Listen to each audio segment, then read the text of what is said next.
Spooky Mysteries is presented by the Mile High Freedom Bands.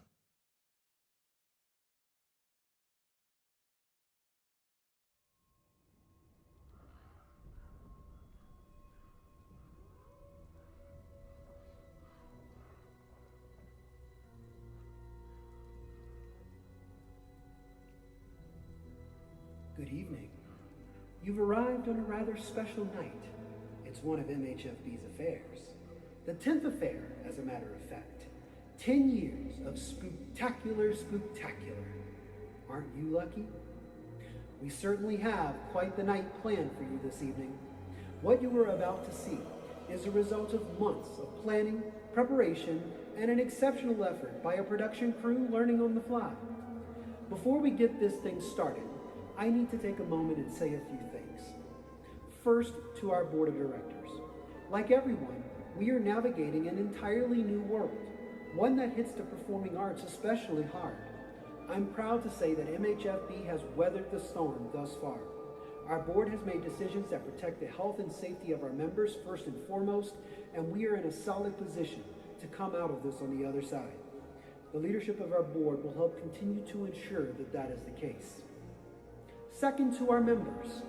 It's so hard not hanging out together on Tuesdays and Thursdays, making music, chatting, joking, laughing, and the big hugs. But what we have been able to do has been extraordinary. We have kept music alive for ourselves and for our band family. We have kept music and performances alive for our community. Together, we have kept the spirit of MHFB alive. No matter how long this lasts, there is no doubt that our family will be back together again one day soon. Third, to my husband, Brad. He throws himself into the hurricane of my crazy ideas full force. You're going to once again hear his words tonight as he wrote the play for tonight's show, his 5th Spooky. This band has given us incredible projects to work on together and brought amazing friends and family into our lives. Looking back on the nearly 20 years that Brad and I have spent together, I can't imagine not being on this journey with him. Next, to my best friend, Drew. There is no way tonight's production would be what it's about to be without him. When we first started getting into this, he started coming up with ideas even crazier than I was, and that's saying a lot. He took over most of the post-production and editing and churned out scene after scene at a level that I could have only dreamt of. His talents and skills are going to be on display tonight from the first to the last scene of the show. Beyond this incredible work, he's also been a great friend and support to me, not just in this process, but every day. Finally, thank you for being here. Even though we're not in the creepy old church at Grand Avenue, I hope you thoroughly enjoy yourself tonight. If you haven't put your costume on yet, there's still time. Make sure you post photos on our Facebook, Instagram, or Twitter with the hashtag MHFBSpooky. Just like the 9 spookies that have come before, this is going to be a unique and hopefully outstanding experience. Before we get to the main event at 7, let's have a bit of fun with a little pre-show entertainment. Enjoy.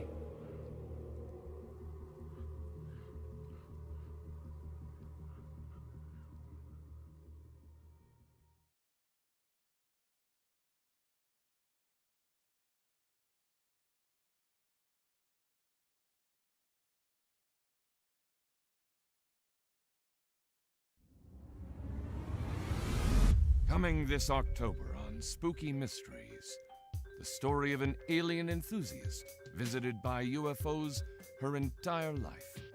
Actual close encounters, or merely a hoax? In Boulder, Colorado, 2 college students experience a night of demonic possession they'll never forget. Now, over 20 years later, the incident still remains unexplained. All the while, watch as the talented, versatile musicians of the Mile High Freedom Bands show off their skills and entertain you. These stories will feature extraterrestrials, demonic possession, stolen artifacts, and much more. Perhaps you can help. You may be able to help solve a mystery. And while you're doing it, enjoy a virtual time with the Mile High Freedom Bands and our 10th annual Spooktacular. That's right, the Denver tradition of spooky fun and costumes and acting and music continues one more year. Just how will we do it? Find out.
10 years ago, MHFB launched what would become our most popular event, Spooktacular.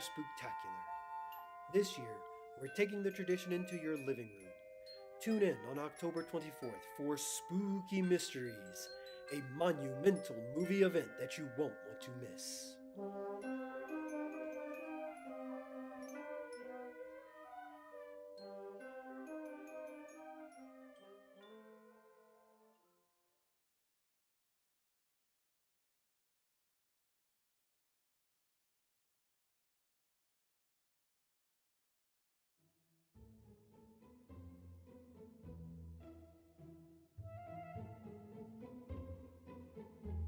Hello everybody, my name is Brandon Lujan, president of the Mile High Freedom Bands.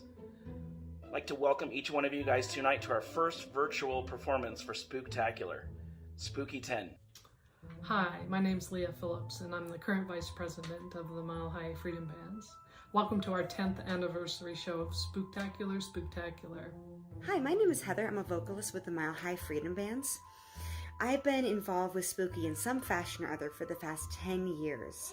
Hi, I'm Derek Gaber, and I've been a part of the Mile High Freedom Band since our second Spooktacular. It was the summer of 2010. Mile High Freedom Band at the time, this was our old logo back then, no S, had just finished our first major tentpole production of Melodies of Pride at Cheeseman Park.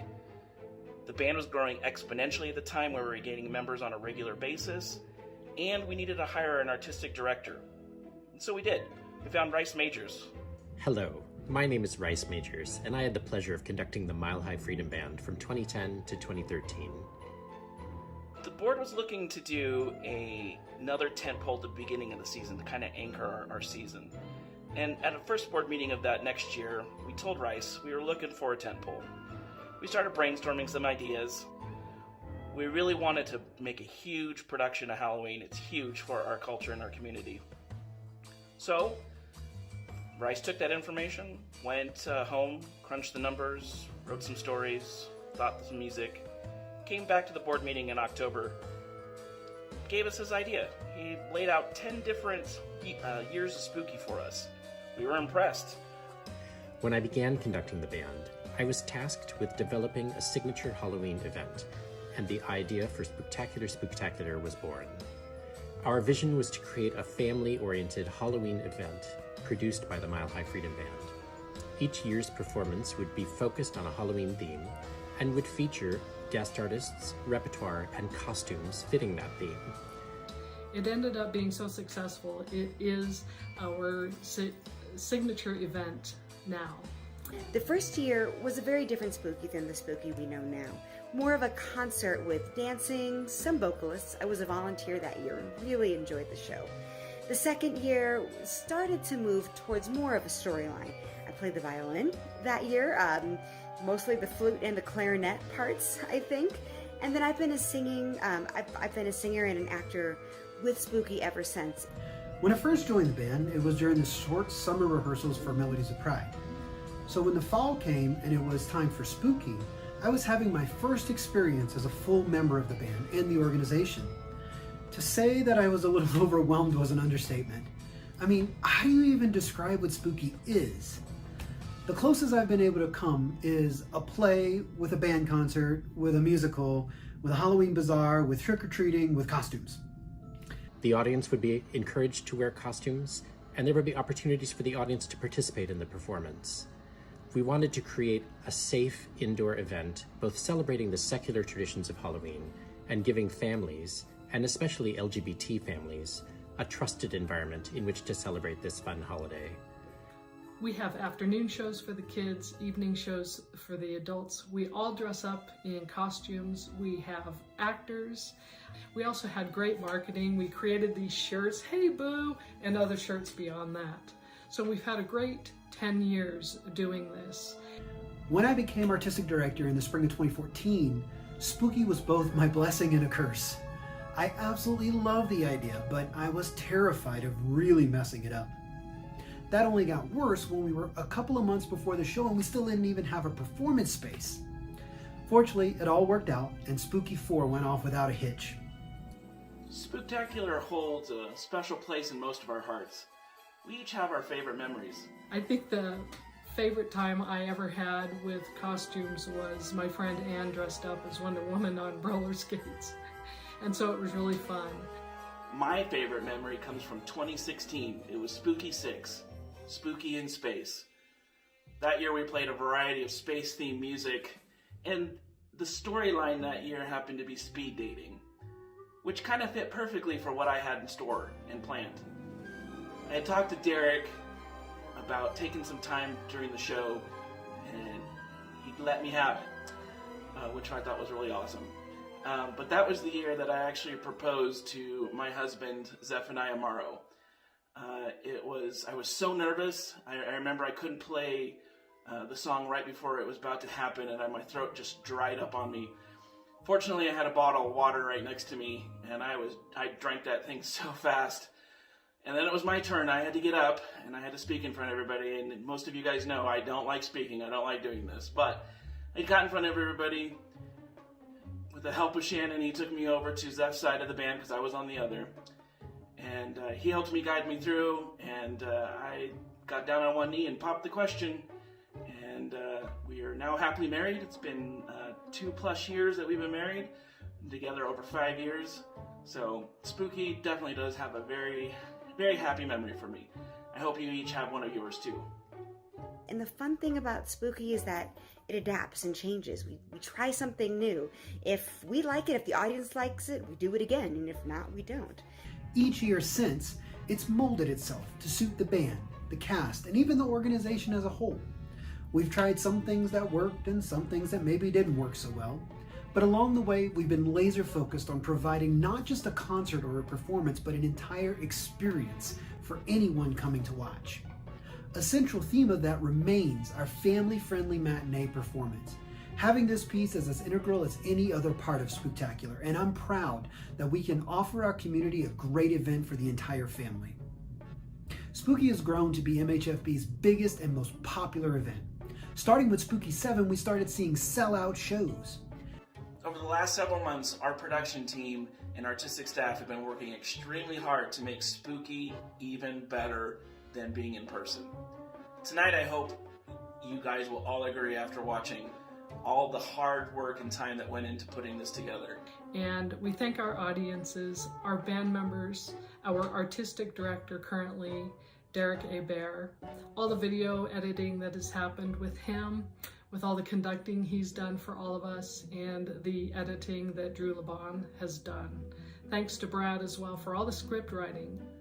I need to thank Derek A. Bear, our artistic director, for his vision of keeping MHFB moving forward. Without Derek, we would not be here today.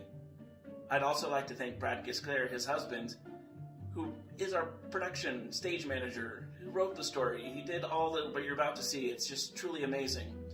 So thank you, Brad and Derek, for your guys' time and energy. And it could not have been completed without their cohort and our next president of the Mile High Freedom Band's Drew LeBon. The three of them have been working tirelessly for the last 3 months putting the show together for you guys. So I really hope you enjoy it. Spooky is definitely its own thing now, and something that has completely fulfilled its intent to be a signature of the Mile High Freedom Bands, and has most definitely become one of my favorite times of year. Well, as long as they keep bringing me back to life after my annual demise, that is. As we got into the summer of 2020, and it became clear that COVID would stop us from being in person anytime soon, as we start planning the fall, the first thought of many of us was, oh no, what about Spooky? And then the creative team got to work. So we're really excited that we're able to present and keep the tradition of Spooky going. And I'm so excited about what we're doing this year, which is another way that the band adapts, especially to COVID, since we haven't been able to play and sing together. We've still tried to connect and share music with each other the best way we can. It's a spectacular show. Have a great time. Thanks. So enjoy this year's Spooky. It's a little bit different, but it's going to be fun. Halloween has always been my favorite holiday, and I hope you enjoy Spooktacular, Spooktacular. While we're a little sad we can't be in person, that's okay. We're still together virtually. Even though you're not going to be tasting any of my home-baked goodies in the show, they're there with you in spirit. So I hope you guys Enjoy the show as we continue our mission to engage, excite, educate, and entertain.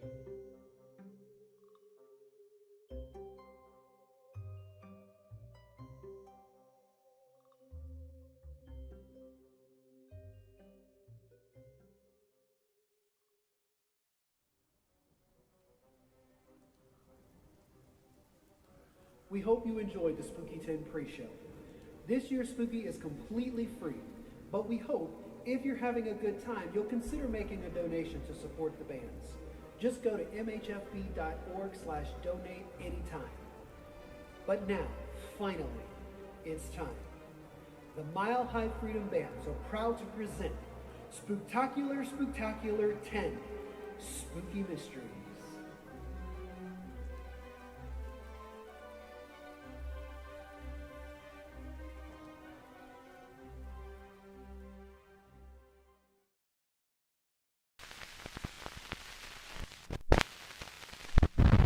Three, L stop, Spanish.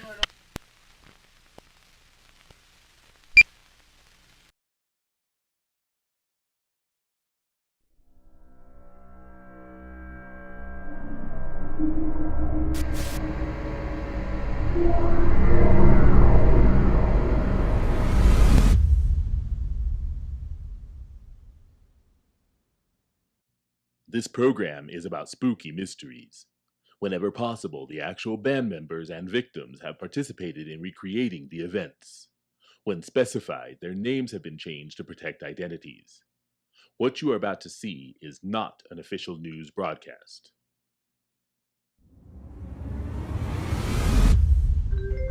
Tonight on Spooky Mysteries, the story of an alien enthusiast visited by UFOs her entire life.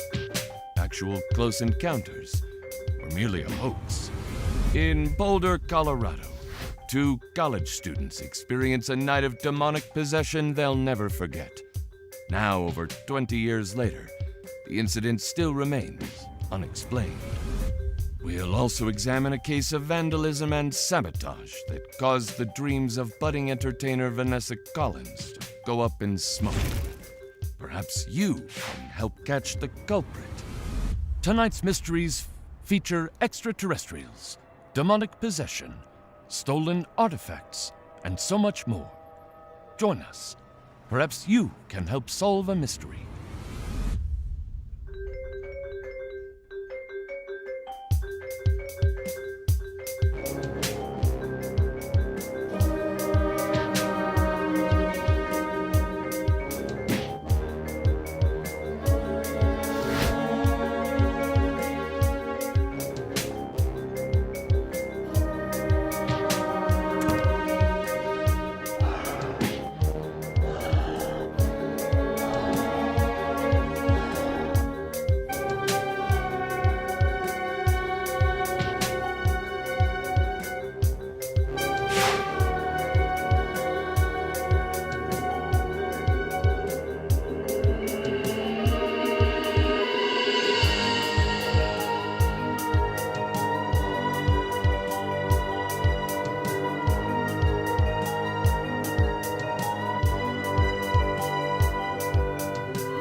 Spooky Mysteries is presented by the Mile High Freedom Bands.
Our first story tonight features the plight of a young woman plagued by extraterrestrials her entire life. As a kid, I used to see them all the time. Sometimes once or twice a month, sometimes every week, since as early as I can remember. Born and raised in Sioux Falls in the 1960s, Roberta Evans has been an eyewitness to countless UFO sightings. I thought everyone saw them, since that's how it was for me. In first grade, when it came time to draw a family for the class, show and tell, well, of course I included them in my drawing. Didn't even think twice about it. There was the flying saucer right along with all of us in our house. Next thing I know, I'm sent to the principal's office and had to miss parachute time in PE class. I always loved parachute time, and they took that away from me. Despite a barrage of appointments with psychiatrists, doctors, and scientists, Roberta never wavered in her claims. Not only did her nightly visitors continue dropping in, they soon began to take action. The abductions started when I was about 8 or 9. First, Old Man Holmes, just up the street, they took him one night, leaving his wife and kids behind. And then our next door neighbors to the left, an elderly couple, took them both, just beamed them right up. A few months later, our neighbors to the right, an entire nuclear family, they abducted them all. I saw it every time, just as clear as we're sitting here today. Rejected with suspicion by family and peers, Roberta soon realized South Dakota was not the place for her. After seeking legal emancipation in 1978, she packed up everything she owned and headed west, relocating to the UFO capital of the U.S., Roswell, New Mexico. I began to wonder, why not me, I would have gladly gone and checked out what they were doing. It never happened in Sioux Falls, so I thought if it's gonna happen anywhere, it would be Roswell. I bought a trailer there and painted "Take Me to Your Leader" in big block letters on the roof so that they could see it. A few months later, I wasn't sure English was their preferred method of communication, so I had it translated into Esperanto. Painted those letters up there too. I painted ground control to Major Tom on my mailbox in both languages. Still, more neighbors were taken, but never me. And then I thought, maybe they're just nonverbal. And I remembered the 5 tones from that new Steven Spielberg movie. I started taking lessons on any instrument I could. Piccolo, clarinet, tuba, oboe, bagpipes, French horn, harp, wind chimes, accordion, trombone, xylophone. I had recitals with nothing but just those 5 notes. I could play them in bass and treble clefs, and I played them every night. I could play them in my sleep. I got so much practice. But still, nothing. Faithfully determined to decipher the mysterious criteria of her ever-adjacent visitors, Roberta began a series of tests, both on herself and those abducted. First, I began to think back to my childhood and the astrological signs of my neighbors taken, trying to look for a pattern. Mr. Holmes was a Virgo, just like me, but that didn't get me very far. Next, I turned to all the personality tests I could find, Myers-Briggs, True Colors, trying to determine how I could classify each of them to see which types were most desirable to the aliens. And then I take the test myself to see how I match. I collected so much data, my living room was full of composition books. I even bought a new mood ring and tried to sync that with the phases of the moon. Finally, I thought maybe it's just a question of career or profession. I'm just a cashier now, but maybe they wanted certain college degrees. So I recently enrolled in community college. I'm thinking communications major is the way to go. What would inspire extraterrestrials to choose some humans and not others? What is the rhyme or reason inside the alien mind?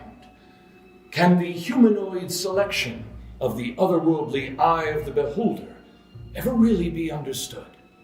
If you or anyone you know has any information on this mystery, please call the phone number at the end of this broadcast. As for Roberta, she says she'll just keep on working to represent aliens in our modern world. Don't even bother turning on your TV set. They had just started to put that Mork and Mindy on. It's all bunk. They aren't like that at all. Not even close. Now, the new Ridley Scott movie is somewhat more accurate, but they aren't nearly that mean. Star Trek is totally wrong as well. Green blood? Oh, please, don't make me laugh. Still, I keep going to the conventions because I found my people. We meet up every year. I'm just gonna keep trying and keep waiting until they pick me. We all know they're out there.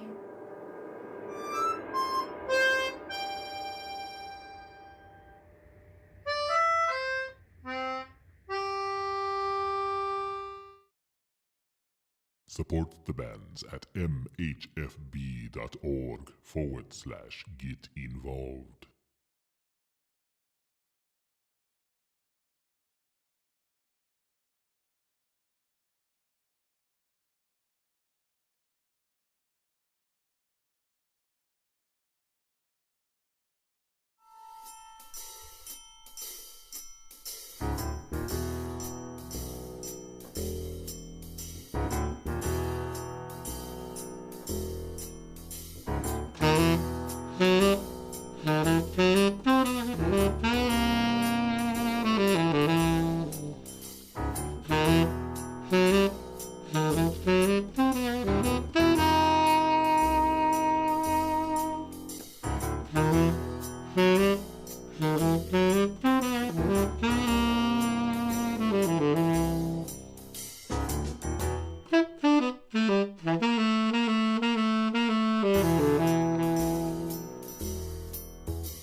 Up next, a case of recurring burglary that sent shockwaves through the Midwest for nearly a decade. Always the same item stolen, never an explanation or a motive. We take you to Boise, Idaho, to the home of housewife Janelle Winston in 1989. Well, first of all, I do prefer the term domestic engineer. It sure is a full-time job. Always more to do with the cooking and the cleaning and the shopping, and don't even get me started on the errands. Hey, Savannah! Get Mama a tab from the icebox. I'm almost out of my RC Cola here, and my nails haven't dried yet. Janelle believes that for years she has been the target of a ring of robberies. Crimes so cruel yet arbitrary, they defy all logic. Savannah! Did you hear me? Lord, that child. We just had her birthday down at the Showbiz Pizza, and she still thinks it's all about her. Oh yeah, I was getting to my mystery. It all started about 6 or 7 years ago. Every time I had to do the laundry at the laundromat, I'd squeeze everything into as few loads as possible, since it costs a whole $1 now. Anyway, it's a whole process there. You have to sort and then wash and then dry. I'd look at whatever they had playing on the TV while waiting. Then I'd get it on home, and wouldn't you know it, I began to be missing a sock. Just one. It started even before I was married. Always one sock. And never any of the old ones with the holes in it either. No ma'am. Always one of the best socks. But then again, if I was gonna steal something, I guess I'd choose the quality ones too, not a ratty old one with holes. So that part makes sense. At first, Janelle's accusations were met with suspicion and disbelief. However, her confidence in the truth has never wavered. Well, of course, Earl didn't believe me when I finally told him years later. Blamed it on me. Said I was probably too caught up watching the TV set they have down there and accidentally left a sock behind. He asked me what was playing that day, and I should have thought to lie, but just didn't get there fast enough. Top Gun, I told him. He said, well, there you go. Problem solved. Case closed. He knew Top Gun would have distracted me, and I wouldn't have been paying too close attention. Top Gun? It sounds like Earl's lost that lovin' feelin', and our mystery deepens. Okay, true confessions time. Top Gun was my last and first dates with 2 different guys. I went and seen it on opening night with Tommy, my ex. He was the real deal.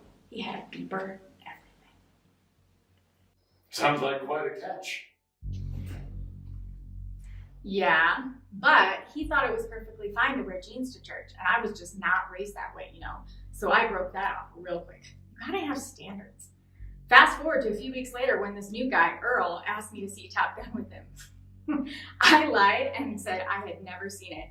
We had a great time, and later on, when we were dancing at the bar, the theme from the movie came on. You know, take my breath away.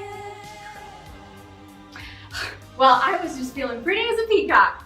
From that moment on the dance floor, we knew it, and ever since, that's been our song.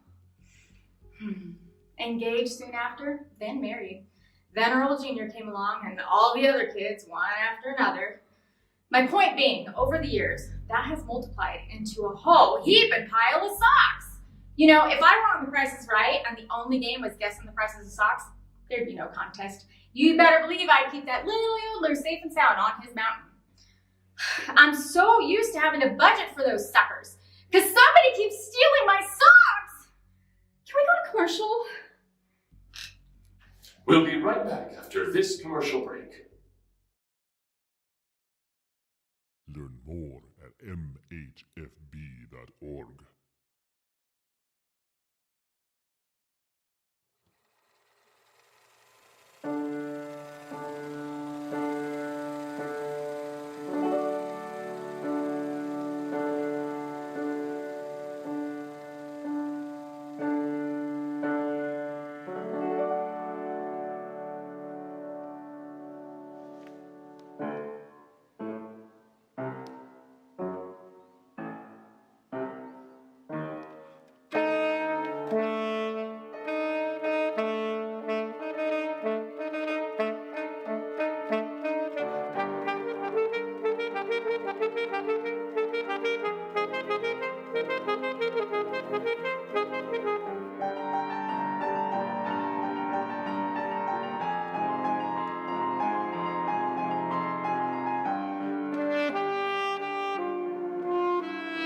So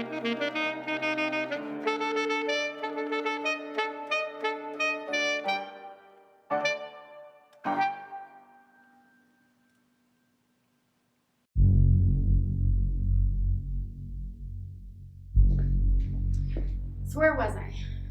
Oh yeah. After that one incident, I swore to Earl I'd do a better job of checking, and I have. No matter what is playing up on the TV, I always stop and pull my head fully into that dryer when I am done to make sure I am not leaving any socks, period. Even that one time I got to the laundromat so late with all the rush hour traffic, and I wanted to hurry home in time to see if Val would get her twin babies back on Knott's Landing. I still took the time to thoroughly inspect the dryer, all MacGyver style. You see, good for nothing Earl could never figure out how to tape something on that VCR, so I knew I had to hurry to catch it in time.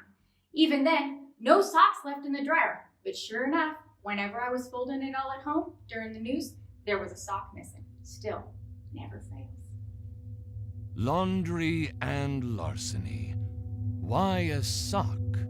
Why only one? And why her? Was there one culprit or a string of copycats? Janelle continues to be baffled to this very day. Savannah! Get Mama her Virginia Slims, baby. Mama's getting upset. I don't know what else I can try. I've tried other laundromats. Just last month, I drove to a new county. Totally different type of people. They had the TV in there on a totally different channel I hadn't seen before. This new group, Milli Vanilli, was up on there singing, "Girl, you know it's true. Ooh, ooh, ooh, ooh." They were good. I'm predicting they will go far. Mark my words, they'll have a career that'll span a good 20, 30 years. You heard it here first. But anyway, still a sock missing when I got home. So this is a crime that spans all walks of life. Like last week, I decided to cross the state line, thinking it could just be a local crime ring, you know? I found this laundromat down in Nevada, and they had that new Roseanne on. Ugh, she is so loud. I don't think it'll get a second season. So I explained to Earl, that is proof that there's no way I was distracted by the TV that time. I was not interested in her whining at all. And don't even get me started on that theme song with the saxophone, pure smut. It might as well be music for a striptease, but still, when I got home, one sock short. This must be a network of international dealings or something. Believing there to actually be several laundry-related conspiracies, Janelle is now convinced that she is not alone. There's gotta be others. Can't just be me. We have to start raising our voices to end these conspiracies. I think they must be trying to hypnotize you with the clothes spinning round and round and round in those dryers so you don't catch on to what they do. It all leaves me with a lot of questions. Like, you ever notice how dryer lint is always gray? No matter what colored clothes you put in there, prints, plaids, solids, neons, the lint, it always comes out gray. What is up with that? Just exactly what chemicals are they pumping into our clothes in them dryers? And another thing, how in the world does dry cleaning work? They don't let you watch, but somehow they get the stains out. That's some hocus pocus right there. How in the hell can you get wine stains out through a dry process? What on earth are these people doing to our clothes? It all just baffles me. But I will keep asking these hard questions. I will keep searching. I will keep speaking up. Because I just can't keep paying for it anymore.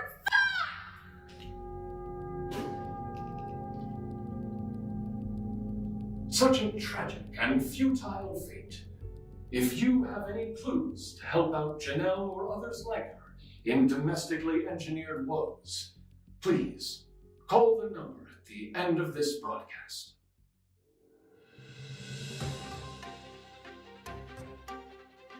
Update. After refusing to buy her a washer and dryer, Janelle has recently left Earl Winston. She's still losing socks, but she is convinced she will get the last laugh when Earl attempts to do his own laundry. Janelle still resides in the Boise area, looking for a man who likes to go line dancing, watch Knott's Landing, and who also happens to own his own washer and dryer.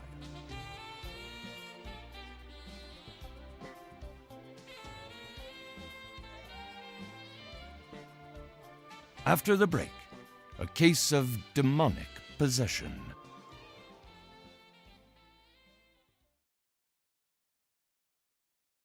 Make a donation at mhfb.org/donate.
Up next, a tale of demonic possession that defies explanation.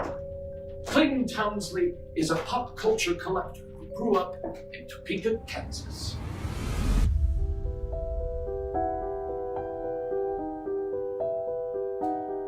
It all started when I got a model set of Kit from Knight Rider on my birthday.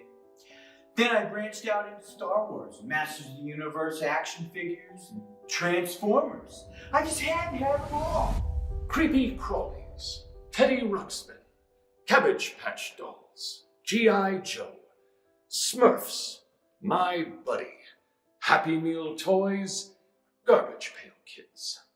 Clayton collected them all and kept them in pristine condition. But when it was time for him to head west in 1998 for college, he was determined to bring his collection with him. What started off as a dream quickly became the stuff of nightmares. I remember it like it was yesterday. I was in the dorm for a few days. I had checked in, unpacked. I met my RA, who gave me all this welcome swag. Go Buffs! And he told me the guy that was supposed to be my roommate got mono, and he had to defer a semester. So that meant my entire room was mine. I could set up all my collectibles across the side of the room. Soon after, the terror began in room 23. Well, this one night, before classes started, I invited this guy over. We were just chilling and watching the tube for a while, then something weird began to happen. It all started with the Smurfs. Figurines and keepsakes, or memorabilia that quickly became monstrosities. I began to see their eyes glowing. Bright red, which looked really weird against their blue skin. It started with Papa Smurf, and then all of them. At first, I thought I was being paranoid. I mean, I was living in a new city, just down the street from that John Benet Ramsey house after all. I figured that's what had spooked me, but then other figures began to move. I knew my friend knew something was going on too. After extensive research, we have tracked down the man in question. He agreed to appear only if his identity were protected. Tonight, he is known merely as Brian. Yeah, I remember Clayton. We met in the dorm room computer lab. He invited me over to watch the finale of Seinfeld. Well, you know, I didn't know anyone yet, so I just grabbed my welcome basket and headed on over. I had nightmares of that night for years to come. Incredible! No soup for you! More like no sleep for you. To this day, Clayton swears it was the Smurfs. But I noticed the G.I. Joes first, those action figures. It looked like they were playing leapfrog, just jumping over each other, gyrating, then just falling down. They were definitely moving. Soon, they all became possessed. Brian only saw the G.I. Joes dancing together, but I seemed to notice everything else going crazy. Transformers wheeling up and down the walls, Garbage Pail Kids cleaning up after themselves, the Smurfs were chanting their theme song, but creepier, with their beady red eyes. And my Star Wars figures, they started talking, like speaking in tongues or something. I don't know, Klingon maybe? You don't know how many times I tried to explain to him that Klingon is a Star Trek thing. Star Trek! There is no way that a Star Wars character would be speaking a Star Trek language. I mean, you know, does it even really matter now? Does it even really matter, given the way that night ended? Finally, at some point, my Teddy Ruxpin began to play. Totally. There was like no cassette in the player, but somehow I heard Fight Club read by Val Kilmer, even though I'm pretty sure I left that book on tape back home. Well, that was too much. It was hard to move because we were in shock. Finally, we just had to run out of there. That bear was terrifying, man. It sounded more like gremlins or something.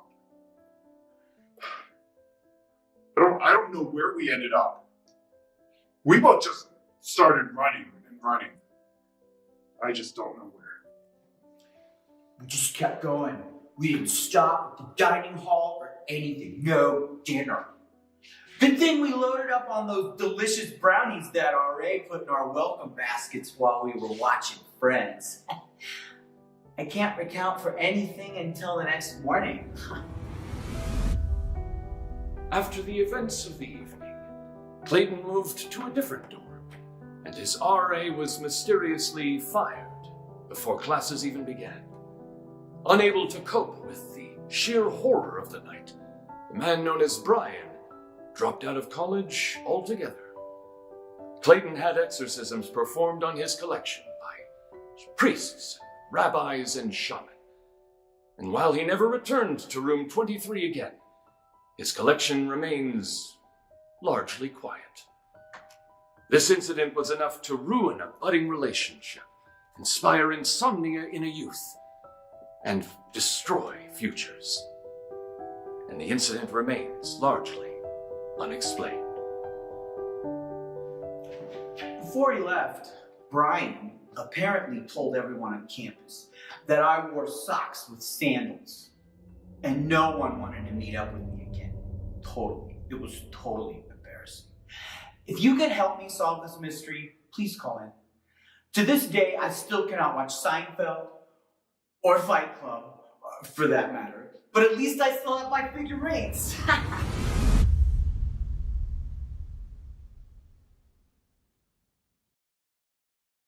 Help support our mission to engage, excite, educate, and entertain.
Cue music.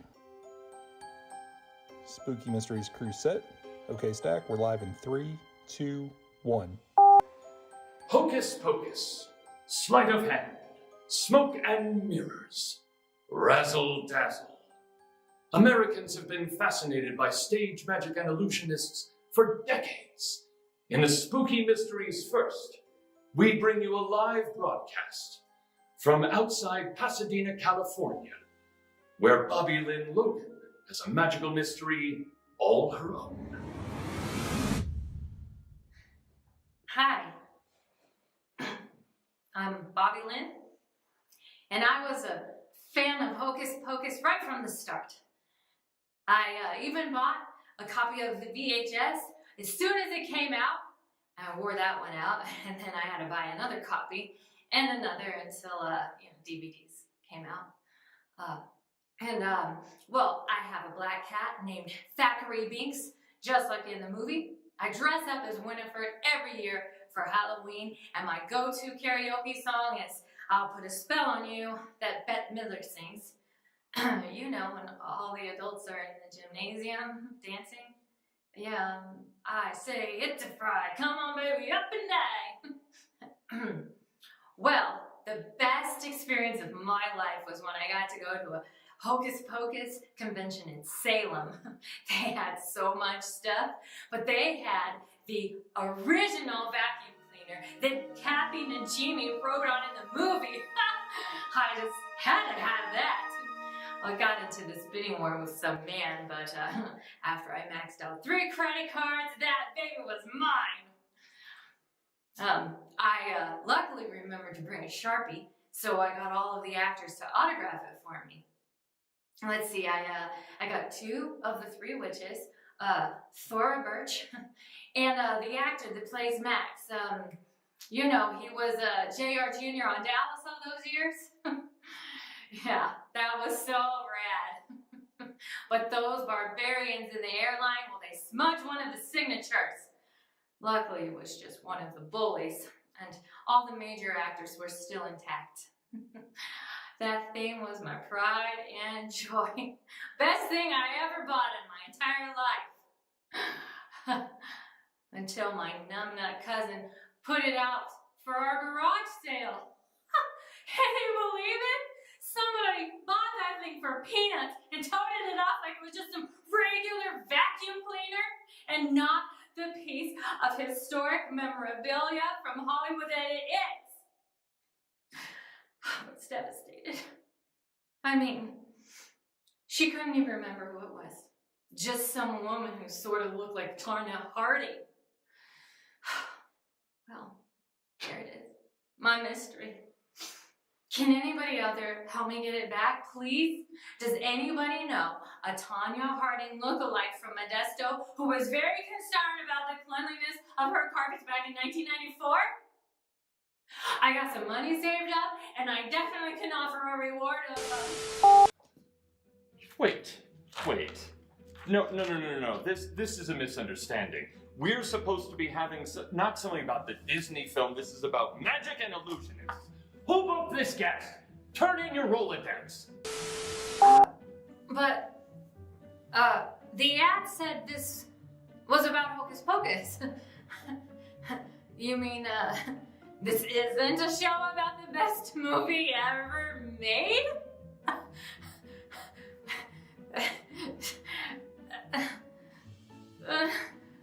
You mean I'm not getting my signed memorabilia back? I'm in it.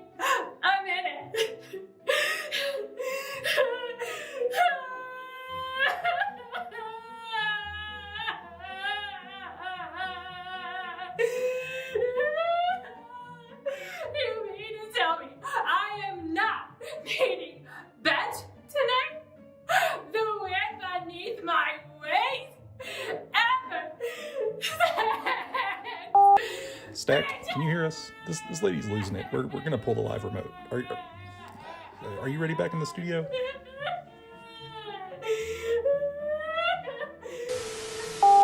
I'm sorry, Bobby Lynn, but This is a show about the paranormal and the supernatural and the unexplained. And this segment's all about the great art of magic.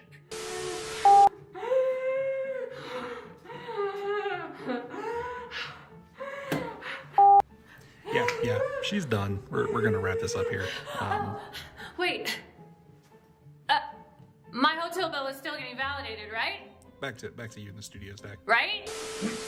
Well, now that that's settled, we will begin the presentation of Hocus Pocus. Not the Disney film, all you fans out there, but the original Hocus Pocus, a celebration of magic and illusion.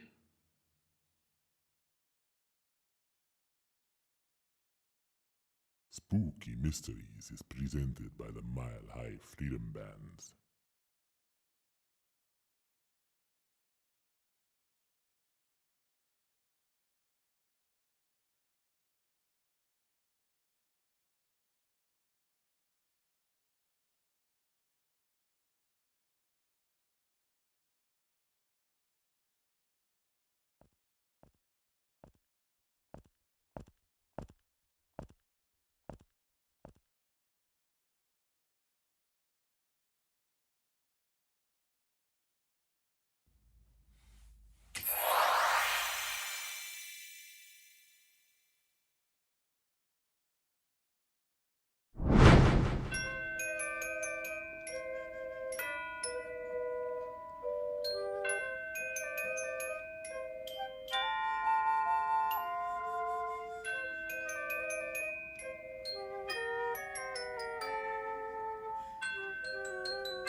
Up next is a story of ambition, sabotage, and ruthlessness in a dog-eat-dog market.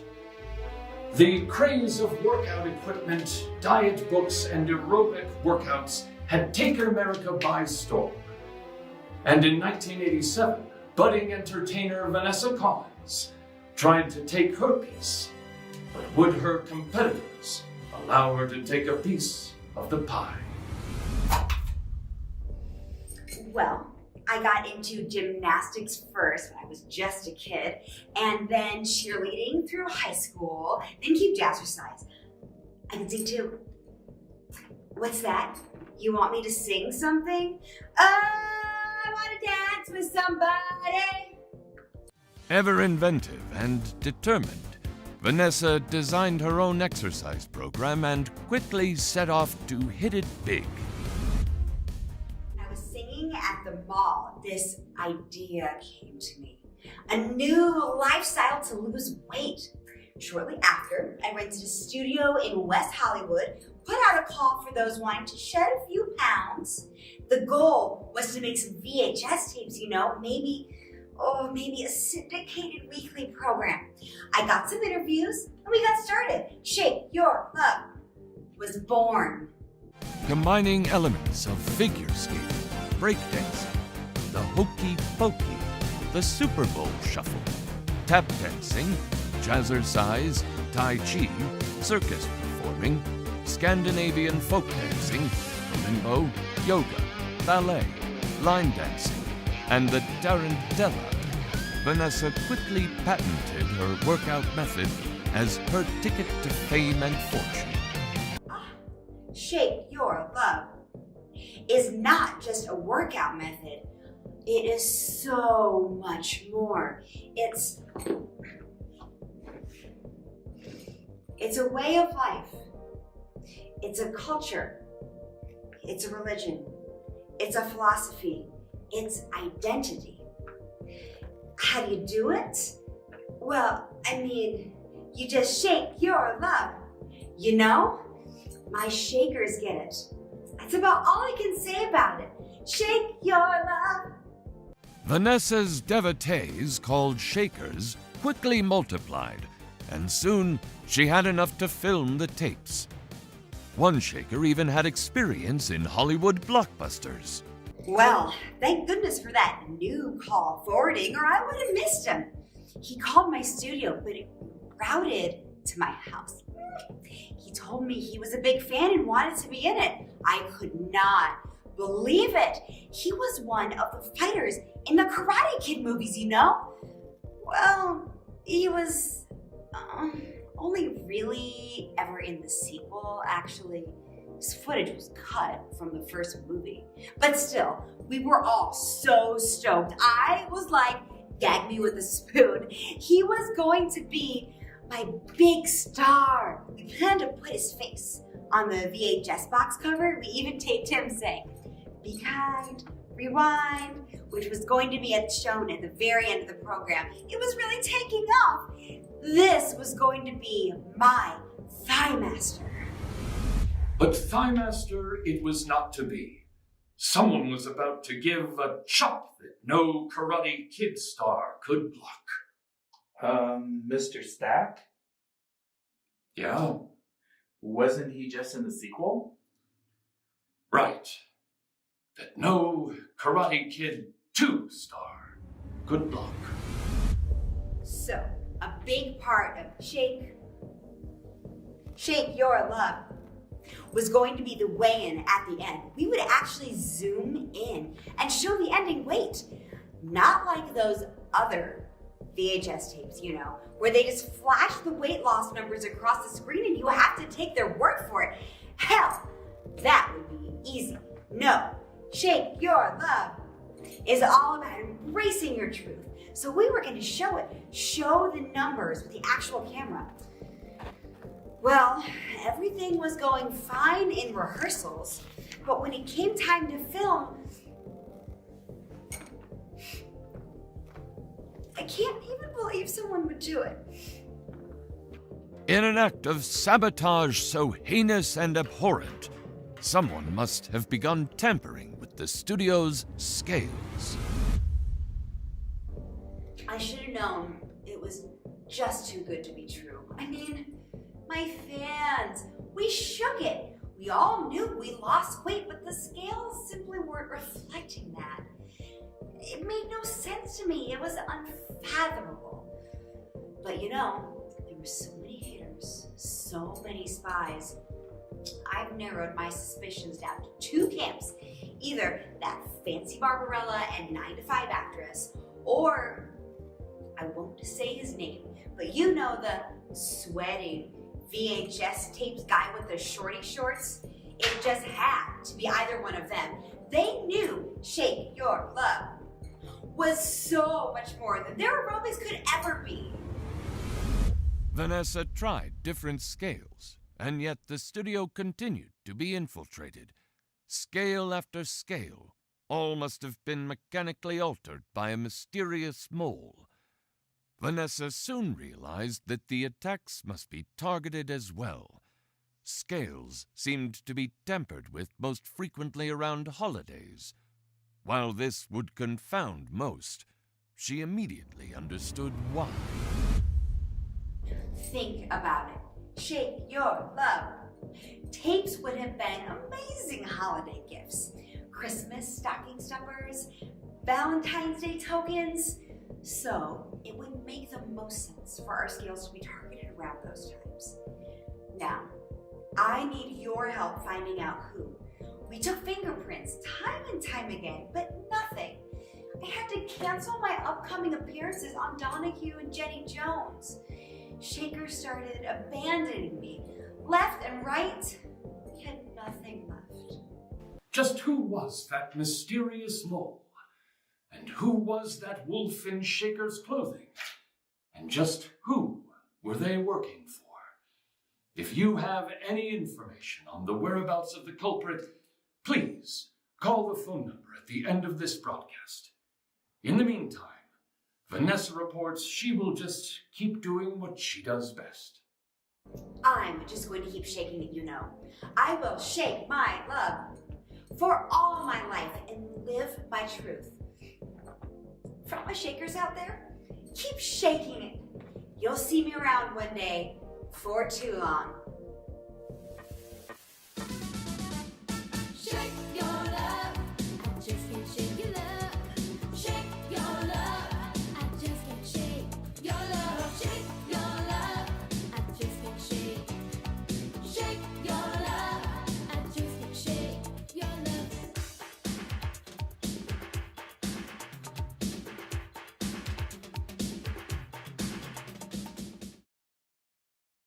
Make a donation at mhfb.org/donate.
We leave you tonight with a mystery fit for Halloween.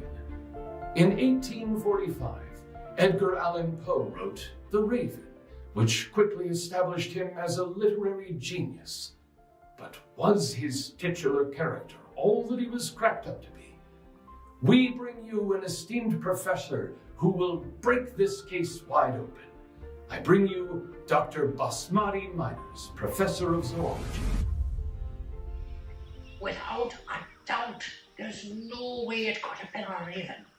I have devoted my life to the study of ornithology, and if you look at any of the larger-bodied species of the genus Corvus, anything from crows, rooks, or ravens, and there is no biological link to any species of talking birds. Throughout my entire career, it has been my quest to prove this fact. I am currently down in South America, studying the parrots of the Amazon, and I finally have irrefutable data to irrevocably proclaim that there is indeed no link between any species in the genus Corvus to any in the genus Amazona. It's all right here. Poe is a fraud, and his so-called raven, an imposter. And there you have it. Strong allegations against one of the greatest novels in American literature. What next? Moby Dick is actually a shark? Was it actually a tale of 3 cities? I mean, it could have been a macaw, a parakeet, a cockatoo, a starling, or even the Australian magpie. But never a raven. If he wanted his feathered character to speak, Poe simply could have gone with parrot. It would have been the logical choice. Think about it. Raven, parrot, both 2-syllable words, both with the emphasis on the first. Which makes me wonder, what is really going on here? Indeed, for a poem that's all about meter and rhythm, substituting parrot for raven would have fit Poe's trochaic octameter perfectly. What sort of deceit was in operation here? What sort of conspiracy was in play? Why raven over parrot? The question keeps me up at night. It haunts me. I just can't pass this one out. My only hypothesis is, well, that the Baltimore Pets would not have made a good team. I mean, think about it. How do you pick your jersey colors when your mascot's a parrot? So maybe the NFL instituted this whole cover-up.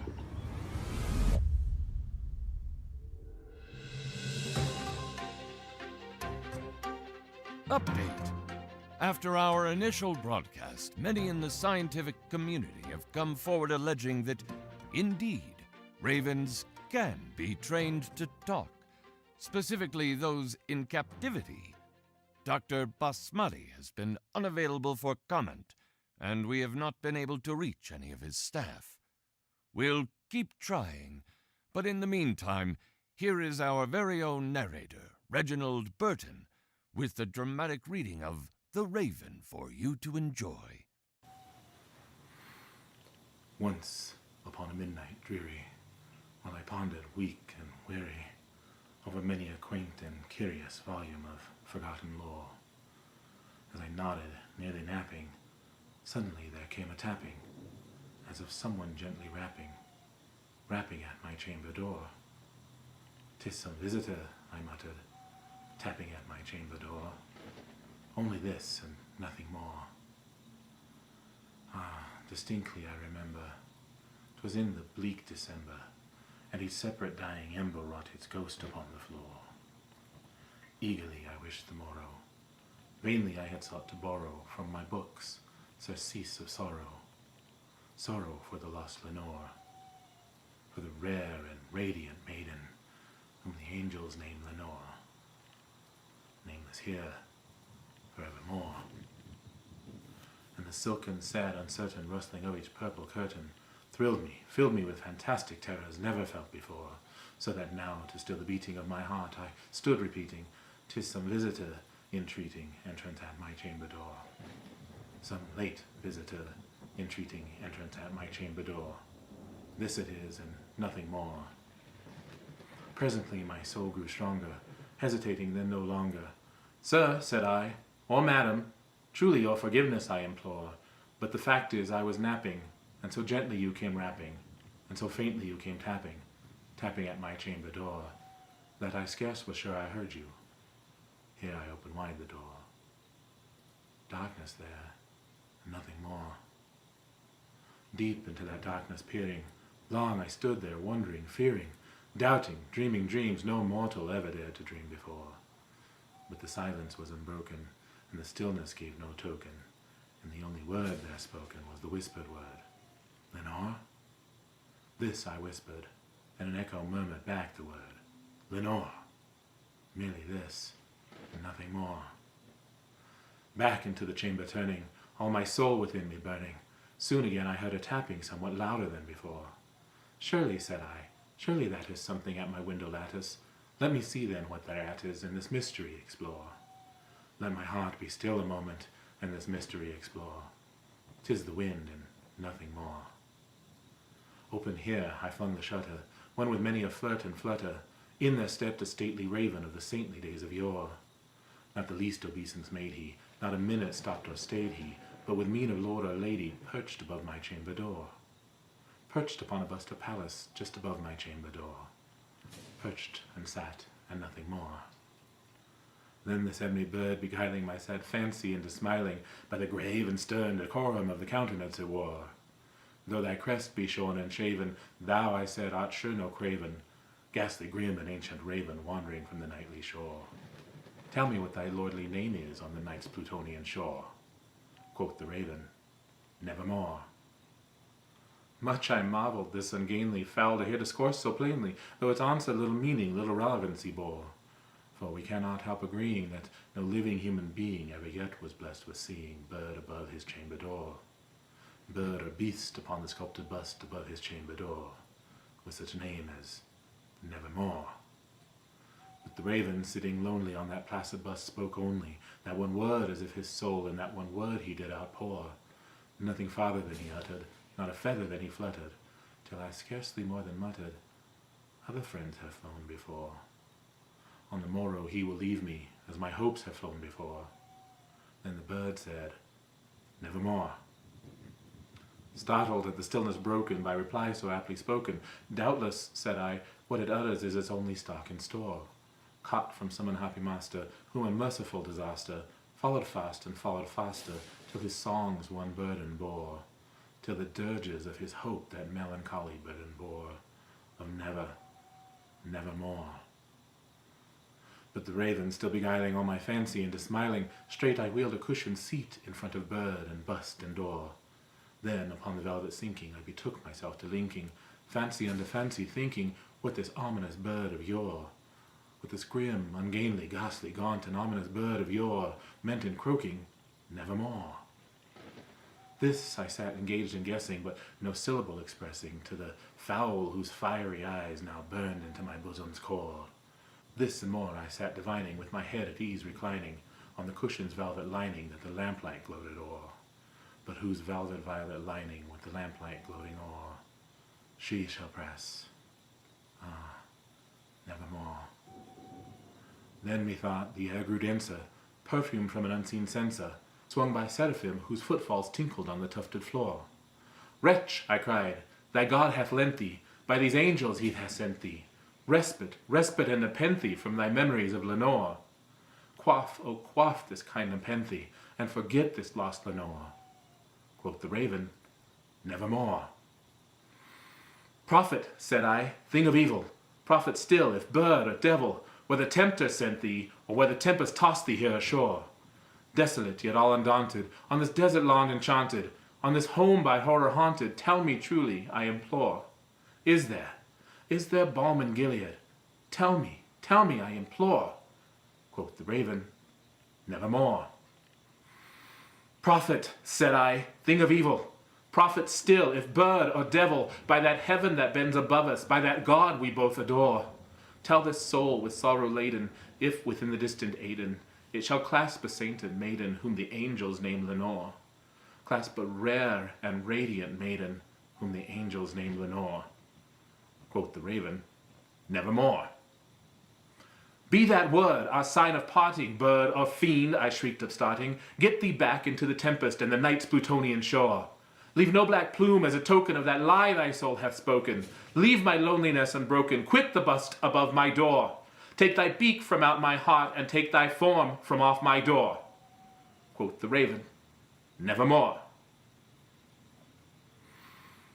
And the raven, never flitting, still is sitting,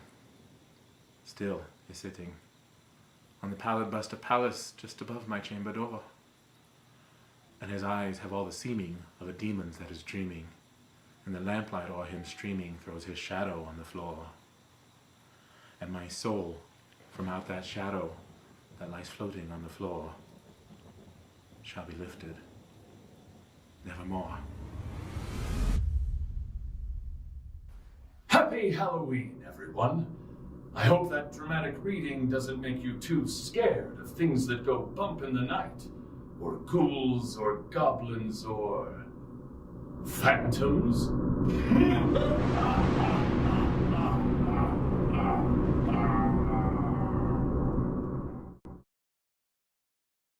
Spooky Mysteries is presented by the Mile High Freedom Bands.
For every enigma, there is a solution. For every disharmony, there is resolution. For every puzzle, there is a missing piece. For every equation, there is a solution. Perhaps this time, the solution is you.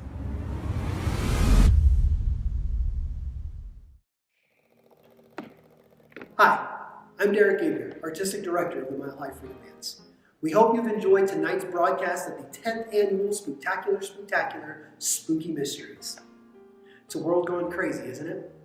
One of the things I've heard the most over the past couple of months from people is, well, whoa, spooky's not going to happen, is it? Well, I hope we've shown you tonight that even in these weird times, spooky can still happen and the Mile High Freedom Bands can still produce an amazing performance for you to be a part of. Now, of course, we all want to be together. It would have been so great to have you behind me here in the seats and have the band in front of me. But until that's possible, we're going to keep going.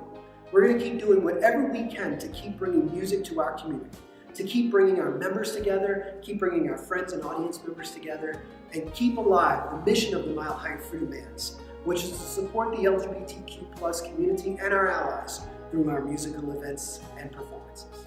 To everyone watching the broadcast tonight, thanks for being a part of the 37th season of the Mile High Freedom Bands. To everyone who's making a donation, thank you for helping ensure that we can continue to thrive through this time and beyond. And a moment for my personal thanks to every member of MHFB who's been a part of the organization for 37 years past and who has continued to be a part of this organization today. Thank you. Thank you for lending your talents. Thank you for being open to new experiences. And thank you for continuing to share your music with the world. Until we all get to be back here together and the music rings through these rafters, we hope you stay happy and healthy and you enjoy the show. Have a wonderful evening.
For my monster from his slab began to rise, and suddenly, to my surprise, He did the mash.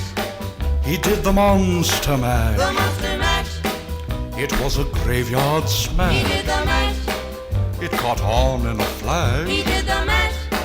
He did the monster mash. From my laboratory in the castle east to the master bedroom where the vampires feast. The ghouls all came from their humble abodes to get a jolt from my electrode. They did the mash. They did the monster mash. The monster mash. It was a graveyard smash. They did the mash. It caught on in a flash. They did the mash. They did the monster mash. The zombies were having fun. The party had just begun. The guests included Wolfman, Dracula, and his son. The scene was rocking, all were digging the sounds. Igor on chains, backed by his baying hounds. The coffin bangers were about to arrive with their vocal group, the Crypt Kicker Five. They played the mash. They played the monster mash. The monster mash. It was a graveyard smash. They played the mash. It caught on in a flash. They played the mash. They played the monster mash. Out from his coffin Rex's voice did ring. Seemed he was troubled by just one thing. Opened the lid and shook his fist and said, "Whatever happened to my Transylvania twist?" It's now the mash. It's It's now the Monster Mash. The Monster Mash. And it's a graveyard smash. It's now the mash. It's caught on in a flash. It's now the mash. It's now the Monster Mash. Now everything's cool. Drax a part of the band, and my Monster Mash is the hit of the land. For you, the living, this mash was meant to. When you get to my door, tell them Boris sent you. Then you can mash. Then you can Monster Mash. The Monster Mash. And do my graveyard smash. Then you can mash. You'll catch on in a flash. Then you can mash.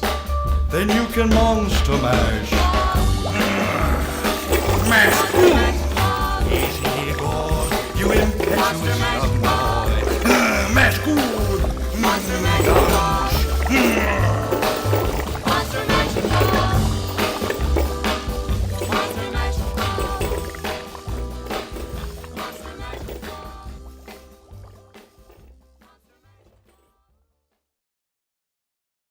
How's the song go again?